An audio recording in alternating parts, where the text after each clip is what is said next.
दशहरा के दिन member of parliament Shri Gopal Shetty ने एसआरए के अधिकारी और नेताओं के भ्रष्टाचार को सामने लाने की बात कहकर भ्रष्टाचार रूपी रावण का आज दहन कांदिवली में किया।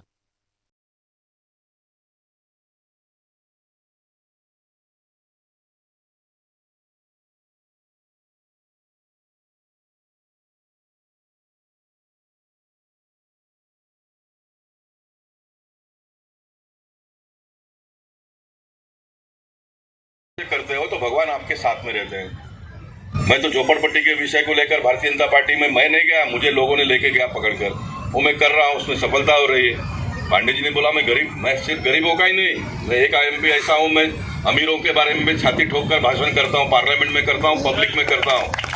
अमीर लोग हैं इस देश में, इससे गरीबों का गुजारा चलता है। अमीर कोई दुश्मन थोड़े है, अमीर कोई दुश्मन थोड़े है। वो अपना पैसा लगाते हैं, पूंजी लगाते हैं, पूरा लगाते हैं, लोगों को काम देते हैं, गवर्नमेंट को टैक्स देते हैं। इसलिए ये तो अमीरों को गाली देना एक पॉलिटिकल एजेंडा हो गया कि मैं सबसे अच्छा हूँ, सच्चा हूँ, ये बताने के लिए गरीब चार बड़े लोगों को गाली दे दो। लेकिन वो गलत है। अमीर भी हमारे हैं, गरीब भी हमारे हैं। अमीर के पास पैसा है, उससे मदद लेके गरीब को दे दो, ये हमारा काम है। गाली देना ये हमारा काम नहीं। तो ये एसआरए का काम शायद भगवान ने मुझे दिया होगा। अभी हमारे साथ में भी कभी कभी ये बोलते हैं आपके दिमाग में कैसा आता है, तो मैं हर कार्यक्रम को पब्लिक से जोड़ने का प्रयास करता हूँ। तो मेरे दिमाग में ये आया कि अभी मैं ये नवरात्र के दिन में मैं 1-2 दिन करने वाला था, लेकिन ये फिर कमर्शियल डांडिया वाले बोलेंगे देखो ये हमारा सब डाइवर्ट करने के लिए कर रहा है करके। बोला छोड़ो, अपने को नहीं करना है। 9 दिन में चुप रहा और मैं कहा कि दशहरा होने के बाद में फिर लग जाऊंगा। फिर मैंने गणेश को फोन किया, गणेश के लिए 1-2 ताली बजा दो। गणेश को मैं कभी कभी बहुत टोकते रहता हूँ, लेकिन जो करता है वो गणेश ही करता है। जो करता है वो गणेश ही करता है, और गणेश को ये पैसा जिमखाना का सपोर्ट है, इसलिए ये कार्यक्रम बहुत अच्छे ढंग से हो रहा है। तो ये स्लम का परसों मेरे दिमाग में आया कि इसको इस तरह से जोड़ लो। अभी माता जी ने शायद डाला मेरे दिमाग में, अब इसको हमने जोड़ दिया। आज हम शाम को मैं इधर भाषण करने वाला था। अब वो ऑफिसर जिसको गवर्नमेंट ने तीनों को पात्र कर दिया, अब उनके पास से पैसा कितना लेने का है गवर्नमेंट ने अभी तय नहीं किया। 2.5 साल उन्होंने टाइम पास करके चले गए। अब नए सरकार आ गई, देवेंद्र जी ने परसों मीटिंग लेकर तय किया। अभी फॉर्मेलिटी होता है, उसका जीआर निकलने में टाइम लगेगा। अब वो जीआर आने के पहले ऑफिसर लोगों को लगा जितना अपन निकाल सकते हैं पैसा निकाल लो, और भगवान बराबर करते हैं। अब कोई भी आदमी दुनिया में ये दशहरे का दिन जाके किसी को घर से खाली करने का हिम्मत कैसा कर सकता है? ये मुद्दा सेम का नहीं है राजेश, ये भगवान ने उनसे करवाया, और भगवान वो सोसाइटी के लोगों को फोन करवाया गोपाल शेट्टी को, और मैं वहां पर गया और आप सब लोग 500-700 लोग उधर आ गए, एक विषय बन गया। ये भगवान ने किया। अब वो पुलिस चौकी में है, अब ये मुंबई का विषय बन गया ये। इसलिए इसको आप लोग मजाक में मत लो, इसको मजाक में मत लो। अब लोग बोलते हैं गोपाल शेट्टी हर बार लफड़ा क्यों करता है? अरे गोपाल शेट्टी का काम ही लफड़ा करने का है। मैं कोई हीरो थोड़ा हूँ, मेरी वाइफ कोई हीरोइन थोड़ी है क्या बाबा उसको देखकर मुझे लोगों ने वोट दे दिया और मैं घूमते फिरते रहूं? मुझे लोगों ने ये जवाबदारी लफड़ा करने के लिए दिया है। अब मैं जाकर उधर बैठा उधर, अब मेरे पार्टी के नेताओं का उनको फोन आता है, साहब संपूर्ण, अरे काय का साहब वो छपरासी चोर, अभी माफ करना मैं एमपी हूँ, उसको तुम साहब बोलते हो? जो दशहरा के दिन 3 लोगों को घर से बाहर निकलता है उसको तुम साहब बोलते हो? मराठी में शापुर करके बाजू उसके कान के नीचे बात बजाना चाहिए, खाट करके आवाज निकालना चाहिए, वो साफ का। और इसलिए ये सब चढ़ गए और हमने आंदोलन किया। बड़े ऑफिसर आया, उसने लिख कर दे दिया गलती हो गई करके, लेकिन वो विषय खत्म नहीं होता है, वो आगे चलेगा। ये सब ऑफिसर लोग ही नहीं, झोपड़पट्टी के नेता, गवर्नमेंट का स्कीम लोगों को घर दिलाना चाहिए, इसलिए नेता लोग बिल्डर के पास से पैसा लेते हैं और ये सारा स्कीम का बट्टा बोल कर दिया। ये नेता झोपड़पट्टी का नेता से स्टार्ट होता है, सीओ एसआरए का वहां तक, और उसके ऊपर तो बाद में और ये सारा चलता ही रहता है। ये सारा बिल्डर लोग के खिस्से में से पैसा निकालने का सिर्फ धंधा होता है। घर कोई बनता नहीं है, घर कोई बनता नहीं है, ये आज चालू है। और हमारा ये पॉलिटिकल सिस्टम के लोग उसके ऊपर ध्यान नहीं, कोई आवाज उठाते नहीं। मैं उठाता तो मेरे को पागल में निकालते हैं, इनको कुछ काम ही नहीं है। अरे मेरा यही काम है, और ये जब तक नहीं होता है तब तक मैं इस विषय को छोड़ने वाला नहीं हूँ।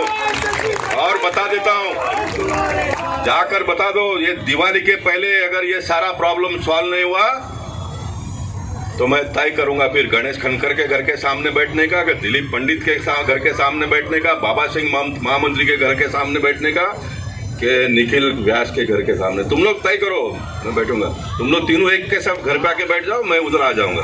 बिल्कुल नहीं, तुम्हारा काम है, अभी सरकार आया है, तुम सवेरे उठकर उधर चले जाओ।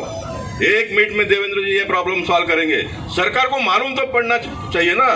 दिलीप पंडित वो छोटा 2 साल के बच्चे को भी चॉकलेट चाहिए तो वो अपना अवतार दिखाता है, तब माँ उसको चॉकलेट देती है। तो तुम लोग जाओगे ना तो कैसा ये प्रॉब्लम सॉल्व होगा? हाँ, तो ये एक मुद्दा हो गया। दूसरा एक मुद्दा, आज ये बोरीवली के अरुण उपाध्याय, मुकेश भाटिया और उनके साथ में 15-20 लोग 15 महीने से जेल में है। I am on record, TV वाले यहाँ पर आए, 15 महीने से जेल में है। ये पॉलिटिकल सिस्टम कुछ काम नहीं कर रहा है। खाली चुनाव के सामने जाने का, लोगों के सामने वोट मांगने का, जीतने का, यही धंधा करने का। तो मैं इसको बिल्कुल समर्थन नहीं करता हूँ, मैं इसके टोटली अगेंस्ट में हूँ। पंडित, जितने भी बड़े तुम्हारे एडवोकेट होंगे मुंबई शहर में, रिटायर्ड जज, सिटिंग जज जो भी होंगे, उनको लाओ मेरे साथ में, डिबेट में करूंगा। मेरे को बताओ ये मोकोको का केस कैसे होता है। मैं सिर्फ चुप इसलिए बैठा के उनके घर के लोगों को, आज ये अरुण उपाध्याय के लड़का निकुंज उपाध्याय को मैंने 4 दिन के बाद बोला, वापस उसको जब तारीख मिला तो मतलब सब पूरा डिटेल तुम लिख कर दे दो। 8 महीना हो गया चार्जशीट बस देकर, 8 महीने के बाद में जज को समय नहीं मिलता है। जज को समय नहीं मिलता तो वकील जो है वो आवाज उठाते नहीं है। मैंने मेरे पार्टी के वकील को बोला, तुम पॉलिटिकल सिस्टम में हो, बाकी सारे वकील को छोड़ो, उनका धंधा हो गया, तुम लोग तो आवाज उठाओ कि चार्जशीट आके 8 महीना हो गया, तुम अभी तक सुनवाई नहीं करते हो। कभी हवालदार छुट्टी पे चले जाता है, कभी वो बीपी छुट्टी पे चले जाता है, कभी वकील को टाइम नहीं, इसलिए वो तारीख लेता है। कोई निर्दोष आदमी जेल में बंद पड़ा है। डॉक्टर बाबा साहब अम्बेडकर जी ने जो घटना लिखा है उसमें लिखा है कि 10 निर्दोष लोग छूट जाएगा तो चलेगा, लेकिन 10 दोषी छूट जाएंगे तो चलेगा, लेकिन एक निर्दोष आदमी जेल में बंद नहीं होना चाहिए। क्योंकि उसका कैलकुलेशन ये है, जो गलत करने वाला हो कभी ना कभी दूसरे केस में फंसेगा, उसको शिक्षा होना ही है। जो गलत करता है उसको शिक्षा होना ही है, लेकिन एक निर्दोष आदमी के ऊपर कोई कार्रवाई नहीं होना चाहिए। ये हमारा संविधान कहता है, ये हमारा संविधान कहता है। अब ये लोग कहते हैं कि नहीं, कोर्ट के बारे में मत बोलो, न्यायालय के बारे में मत बोलो। तो कौन पाकिस्तान से इमरान खान आके बोलेंगे कि भारत देश का न्याय व्यवस्था इतना कैसे चल रहा है करके? मुझे ही बोलना पड़ेगा ना, मुझे ही बोलना पड़ेगा। कौन बोलेगा आकर? मैंने पार्लियामेंट में आवाज उठाया, देश के प्रधानमंत्री ने बोला 5,16,000 लोग जेल में बंद है। किसी एक ने कैलकुलेशन किया कि एक आदमी का 250 रुपया दिन का खाली खर्चा पकड़ो तो साहब 12.5 करोड़ रुपया दिन का खाली खर्चा था। 12.5 करोड़ रुपया एक दिन का। मुंबई में 50,196 लोग जेल में है, उनका खर्चा गिनो। और ये अरुण उपाध्याय का लड़के का अगर नार्को टेस्ट किसी ने करवा दिया तो कितना पैसा इसके पास से लूट लिया, ये सारा सिस्टम में आ जाएगा बाहर। आई एम ऑन रिकॉर्ड, वो भी टेप कर लो, इसको चलाओ तुम मुंबई शहर में, करो उसके बच्चे का नार्को टेस्ट, कितना पैसा उसने बांटा मालूम पड़ेगा। क्या ये लोकशाही है? क्या इसके लिए चुनाव लड़ने का और जीतने का? इसको उजागर करना पड़ेगा। मैं चुप था, मैंने उसको बोला तुम लिख कर लेके आओ, मैं चीफ जस्टिस को भेजता हूं। मैंने उसको ये शब्द में बोला कि तुम्हारे पिताजी ने तुमको जन्म दिया है, वो 15 महीने से जेल में है, तुम कुछ तो करो। ये सारे लोगों को मालूम है, पूरा किस्सा सारे लोगों को मालूम है। जो दोषी है वो बाहर है, जो निर्दोष है वो अंदर है। क्या ये लोकशाही है? इसलिए मैंने सोचा कि ये 2 मुद्दे को मैं उजागर करूं और परमात्मा से प्रार्थना करूं और रावण जलाने के पहले कि इसका जल्दी से जल्दी अंत लाओ। मोदी जी ने कहा कि इसका निपटारा करो, लॉ मिनिस्टर ने कहा, पेपर में छप गया ये क्या चल रहा है। चीफ जस्टिस ऑफ इंडिया वर्तमान रिटायर्ड ने, चीफ जस्टिस ऑफ इंडिया ने बोला कि इसका ताबड़तोड़ खुलासा करो। मैं कोई समर्थन नहीं करता हूं, मैं यहां पर करता हूं, टेप कर लो और फिराओ मुंबई शहर में, वो ट्रायल चालू कर दो।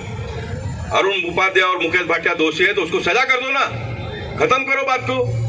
जामीन बेल मिलने के लिए 15-15 महीने लगते हैं और कायदा ये कहता है कि ये मोकोको का केस है ही नहीं, और सारे लोग चुप हो जाएंगे। तो ये स्थिति है साहब, ये स्थिति है। इसलिए ये स्थिति क्या है, जो चल रहा है उसको चलाओ, जो वोट देते हैं उसका वोट ले लो, जो तकलीफ में आ गया उसको छोड़ दो। ये मेरे डिक्शनरी में ये नहीं है। मैं मानता हूं कि मुझे अगर भगवान ने जन्म दिया है तो जो तकलीफ में है उसके पीछे खड़े होने के लिए मुझे जन्म दिया है। करूंगा क्या हमारे घर में बच्चे होते हैं 4, एक बच्चे ने गलती कर दिया उसको छोड़ देते हो, आप घर में से निकाल देते हो? नहीं, उसको सुधारने का प्रयास करते हो। जैसे घर के लोगों को सुधारने का प्रयास करते हो, वैसे समाज में भी अगर कोई आदमी से गलती हो गई है उसको एक बार उसके पीछे खड़ा, हाँ चोरी करते हैं, मर्डर बर्डर करते हैं, उसको सब छोड़ दो, वो उसको भोगने दो, उसको नहीं मदद करने का। लेकिन बाकी जो सही है उसके पीछे खड़ा तो होना ही पड़ेगा ना, खड़ा तो होना ही पड़ेगा। तो ये मेरी मन की बात थी, इसको मैंने उजागर किया। स्टोरी बहुत लंबी है, मैं इतना ही करना चाहूँगा कि भारतीय संस्कृति जो है उसको जीवित रखो। क्या करते हैं, भगवत गीता हमने शुरू कर दिया, 16 हो गया, अभी 17वां 18वां अध्याय पूरा हो जाएगा। कौन आते हैं कौन नहीं आते हैं, 16 का पूरा वीडियो बनाकर रखा हूँ, पूरा वीडियो बनाकर रखा हूँ। हिंदुत्व की बात करते हैं, एक जगह पे 2 लाख लोग आज जमा कर रहे हैं शिवाजी पार्क में, एक 3 लाख लोग जमा कर रहे हैं। दोनों का कहना ये है कि बाला साहब ठाकरे का 40 लाख लोगों को घर देने का सपना पूरा करने का, और वही संडे को आकर एक ऑफिसर 3 लोगों को घर से बाहर निकाल रहा है। ये इतिहास है, ये इतिहास है। अभी डांडिया खेलने का क्या डांडिया मारने का किसी के सर पे? मुझे आप आदेश दे दो, डांडिया खेलने का क्या डांडिया मारने का? डंडा मारने का ना ऐसे लोगों के सामने तो मारना पड़ेगा। वही बिल्डिंग पंडित जी, हम काय के हिंदू, हम मंदिर 40 साल से है। वो बिल्डर को मैंने बोला ये मंदिर भी अच्छा बना दो। बिल्डर ने राजस्थान से जाकर सब मूर्ति मंगाया, सब अच्छे बड़े पिलर, करोड़ रुपया खर्चा करके वो मंदिर बनाने वाला है। उसको परमिशन नहीं मिलता है, उसको परमिशन नहीं मिल रहा है। 2 साल हो गए, उसको परमिशन नहीं मिल रहा है। चौधरी नाम का एक IAS ऑफिसर, मैं नाम लेके बोलता हूँ, 10 लाख रुपया मांगा। शर्म आनी चाहिए कमलेश हम सब लोगों को। मंदिर बनाने के लिए कोई ऑफिसर 10 लाख रुपया मांगता है और वो मंदिर नहीं बन रहा है। मैं आज गया तो आज दोनों चीज का फैसला करके आया। मैंने 5 नारियल लाओ बोला, कितना? 5 नारियल मंगाया। मतलब 1 नारियल मैं फोड़ता हूँ, कल से मंदिर का काम शुरू करो। और 4 नारियल मोला इधर रस्सी से बांध के रखो। म्यूनसिपालिटी वाला आएगा तो उसके सर पे 1 नारियल फोड़ो। भ्रष्ट पुलिस ऑफिसर आएगा उसके सर पे 1 नारियल फोड़ो। गवर्नमेंट का ऑफिसर आएगा उसके नारियल फोड़ो। ऐसे 4 ऑफिसर लेके नारियल, जिसने माँ का दूध ज्यादा दिन पिया है वो पहुंच जाए उधर, मंदिर का काम रोक के बता दे। मुझे ये करना है। रावण दहन करते समय वो रावण तो एक प्रतीक है साहब, ऐसे रावण बहुत घूमते हैं समाज में। अपने को इनका दहन करने का इसके लिए कार्यक्रम है। इसलिए मैं अपनी बात को यहाँ पर समाप्त करता हूँ।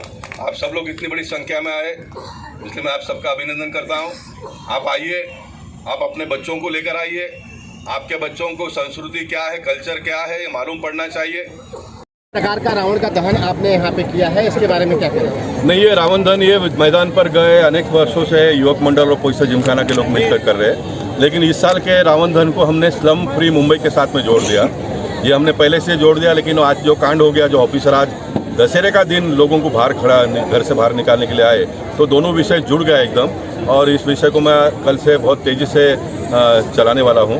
आज दोपहर से सारे मीडिया और मीडिया के लोग सारे लोग बता रहे हैं, और मैंने अल्टीमेटम दे दिया है कि दीपावली के पहले मुझे पूरा विश्वास है एकनाथ शिंदे जी और देवेंद्र फडणवीस जी इसका समस्या का हल निकालेंगे।